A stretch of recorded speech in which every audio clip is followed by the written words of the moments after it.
Shalom, shalom et bonjour à vous téléspectateurs de l'émission Jésus-Christ maintenant.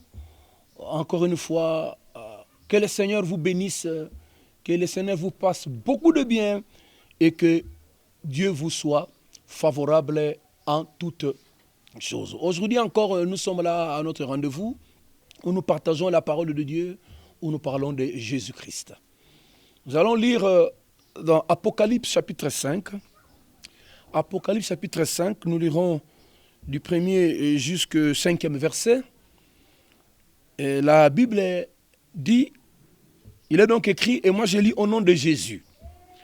Puis j'ai vu dans la main droite de celui qui était assis sur le trône un livre écrit en dedans et en dehors, scellé de 7 sceaux. Et j'ai vu un ange puissant qui criait d'une voix forte, qui est digne d'ouvrir le livre et d'en rompre le sceau. Et personne dans le ciel, ni sur la terre, ni sous la terre, ne put ouvrir le livre ni le regarder. Et je pleurais beaucoup de ce que personne ne fut trouvé digne d'ouvrir le livre ni de le regarder. Et l'un des veillards me dit, ne pleure point. Voici le lion de la tribu de Juda, le rejeton de David, a vaincu pour ouvrir le livre et ses 7 sceaux. Verset 6, on peut continuer. Et j'ai vu au milieu du trône et des 4 êtres vivants et au milieu des veillards un agneau qui était là comme immolé. Il avait 7 cornes et 7 yeux qui sont les 7 esprits de Dieu envoyés par toute la terre. Que Dieu donne la bénédiction à sa bien-aimée. Ici, il s'agit d'un livre. Le livre qui était scellé. Si nous lisons, si j'ai bonne mémoire, je crois que dans Ézéchiel chapitre 2. En tout cas, le verset, je n'ai pas le verset, excusez-moi, je vous le donnerai à la prochaine occasion. Ça parle, ce livre-là, on a dit ce qui était dans le livre. C'était les souffrances, les calamités, les peines des hommes. Et c'est ce livre-là que Jean avait vu dans la vision. Il a vu que ce livre-là était scellé, en dedans et en dedans. Et personne ne pouvait les lire, même pas les regarder. Et il pleurait parce que c'est dans ce livre-là où il y avait les problèmes des gens, où il devait y avoir quelqu'un pour puisse donner la solution. Et quand Jean a voulu pleurer, on lui a dit ne pleure point. Ne pleure point. Il y a le Fils de Dieu. Il y a l'agneau de Dieu qui a vaincu pour ouvrir le livre. Bien-aimé dans le Seigneur, tout problème de ta vie a déjà trouvé une solution. Aucun problème dans la vie, aucune situation n'est éternelle. Tout ce qui commence se termine toujours. Ça peut être une maladie, ça peut être une difficulté, ça peut être un problème, ça peut être quoi qu'il en soit. Même une maison qu'on bâtit, ça, on met la fondation, on finit toujours par clôture. Il n'y a que seul Dieu qui est éternel. Qui lui, les situations ne peuvent pas lui changer. Au contraire, c'est lui qui change les situations. Et nous voyons ce livre-là qui était scellé. Personne, la Bible dit, dans les cieux, sur la terre et sous la terre, ne peut ouvrir le livre ni même de le regarder. Et Jean a dit, alors c'est fini, le monde est en péril, le monde va être détruit. Et dit, pendant qu'il voulait pleurer, on dit, l'un des veillards qui l'accompagnait, il dit, ne pleure pas. Je vais dire à quelqu'un, dans la foi chrétienne, on ne pleure pas. On peut passer des moments difficiles, mais on ne pleure pas. Il ne faut pas pleurer, frère. Ne pleurez pas, mon frère, ma soeur. La solution a déjà été donnée. Dieu a déjà trouvé la solution à ton problème. Même à cette maladie-là qui est incurable. Même à cette maladie-là qui t'a fait marcher, qui t'a fait passer de médecin en médecin, de laboratoire en laboratoire, de pays en pays. Tu peux rencontrer Dieu maintenant. Dans ta chambre même. Tu peux le rencontrer si tu me suis là. Parce que ce livre où il a été écrit les mots, les difficultés de nos maladies, Jésus l'a pris. C'est comme ça que dans le verset 6 on dit, Jean a vu un agneau qui a été comme immolé. Or, l'agneau qui a été immolé pour nous, c'est Jésus-Christ. C'est lui qui a pris notre place. Il s'est chargé de nos péchés.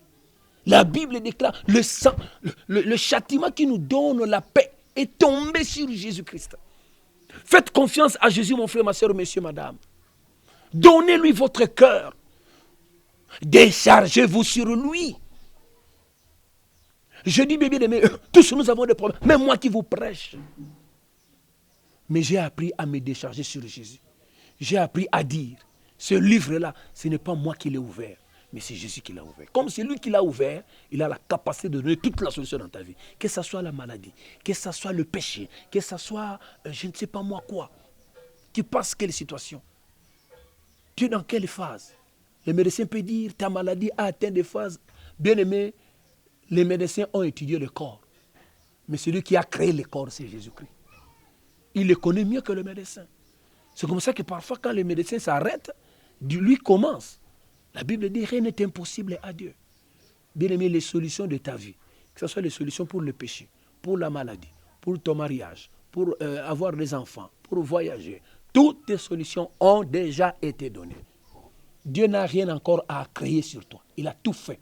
C'est comme ça que Jésus-Christ avait dit à la croix, Père, tout est accompli. Qu'il en soit ainsi pour toi, mon frère, ma soeur qui m'écoute, qui me suit. Qu'il en soit ainsi pour toi, téléspectateur qui est, je ne sais pas à quel endroit tu suis cette émission, parce que Jésus est là. Il est là. Il avait dit, mon Père agit, moi aussi j'agis. Je voudrais prier pour toi, toi qui m'écoutes maintenant. Si tu es malade, tu es cancéreux, on a dit que tu es au stade final. Je dis qu'il n'y a pas de stade final. Il n'y a qu'un seul qui peut faire quelque chose. Qui te guérit de là où tu es. Si tu as un problème, que Dieu te donne la solution. Au nom de... Si ta vie est troublée par des démons, des esprits impies, je leur donne l'ordre de libérer ton corps, de quitter ton corps, au nom de Jésus-Christ. Je commande à la grâce divine de se répandre sur toi. Si tu as un problème de famille, pour tes enfants, si tu es troublé, si tu es abandonné, si tu es délaissé, je demande à Dieu qu'il vienne te consoler par son Saint-Esprit. Recevez cette grâce au nom de Jésus-Christ, de là où tu es. Que Dieu te bénisse, mon frère, ma soeur. Que Dieu te guérisse de ta maladie. Que Dieu donne une solution à ton peuple. Si ça concerne, ça demande un miracle, bien aimé, Dieu nous exauce par des signes, par des miracles, par des prodiges. Qu'il en soit ici pour ta vie, monsieur, au nom de Jésus-Christ. Recevez cette grâce en toi. Sois guéri de ta maladie. Sois libéré de cet esclavagisme. Sois béni par l'Éternel, le Dieu créateur de toutes choses. Ce livre a déjà été ouvert par quelqu'un qui est Jésus. Et ce Jésus-là, c'est ton Seigneur. Comme il est ton Seigneur, c'est lui qui donne la solution à ton problème. Reçois la solution, reçois cette grâce, reçois la délivrance, reçois la bénédiction, reçois l'élévation. Que Dieu bénisse ta destinée, bénisse ta vie, bénisse tout ce qui te concerne. Et qu'un miracle arrive dans toi et que la guérison soit ton partage. Je le déclare et décrète ainsi au nom de Jésus-Christ. Amen. Que mon Dieu te bénisse, toi qui es fidèle à cette émission. Ici, je clôture, je termine notre mission en vous disant si le Christ ne revient pas, en tout cas, nous serons ensemble à la prochaine occasion. Portez-vous bien, que Dieu vous soit favorable dans tout ce que vous entreprenez dans vos familles, que sa merveille, sa miséricorde vous accompagne. Et je le décrète et déclare ainsi, au nom de Jésus-Christ. Amen. C'était là votre ami, l'évêque Godé Mungengo, depuis Kinshasa. Je suis le pasteur de l'église, le racheté du Christ, à Kinshasa, Barumbu, Kibati, avenue numéro 15, quartier Kassai. Que mon Dieu vous bénisse. Si vous avez besoin de nous contacter, de nous poser des questions, de demander un soutien dans la prière, nous sommes prêts à le faire.